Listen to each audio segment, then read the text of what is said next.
বড় বড় ঢেউ আছড়ে পড়ছে তীরে। কক্সবাজার সমুদ্র সৈকতের শতাধিক ঝাউ গাছ উপড়ে পড়েছে, আর বালিয়াড়ির ভাঙন আরও তীব্র হয়েছে। সাগর উত্তাল থাকায় প্লাবিত হয়েছে সেন্ট মার্টিনের নিম্নাঞ্চল। টেকনাফ সেন্ট মার্টিন নৌরুটে বন্ধ রয়েছে নৌযান চলাচল, ঝুঁকিতে পড়েছে মেরিন ড্রাইভ। এরই মধ্যে ৩টি অংশে দেখা দিয়েছে ভাঙন।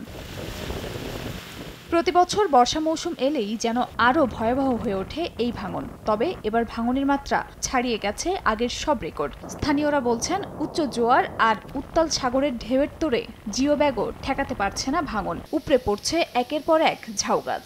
জোয়ারের পানি আইসা এখানে ফালা দিছে। সাগর তো আগে অনেক দূরে ছিল, এখন সাগর এখানে পাশে এসে কি সবকিছু ভেঙে ফেলতেছে। পানির বেশি হওয়াতে নিচেগুলো কাটা যাচ্ছে না। তবে প্রশাসন বলছে, বর্ষা মৌসুম শেষ হলেই ভাঙন রোধে ব্যবস্থা নেওয়া হবে। কিছু কিছু জায়গায় যে প্রোটেকশন দেওয়া দরকার সেখানে কিন্তু জিও ব্যাগ দেওয়া আছে।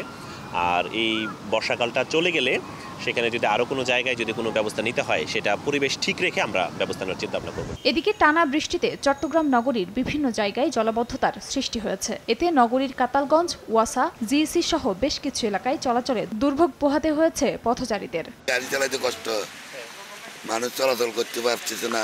মানে কাতালগঞ্জে আছে, কাতালগঞ্জে এই রোড আছে, পরের রোড আছে, পরের রোডে নাই। আগামী কয়েকদিন ভারী থেকে মাঝারি বৃষ্টিপাত থাকতে পারে বলে জানিয়েছে স্থানীয় আবহাওয়া অফিস। খাদিজা স্বপ্না, সময় সংবাদ।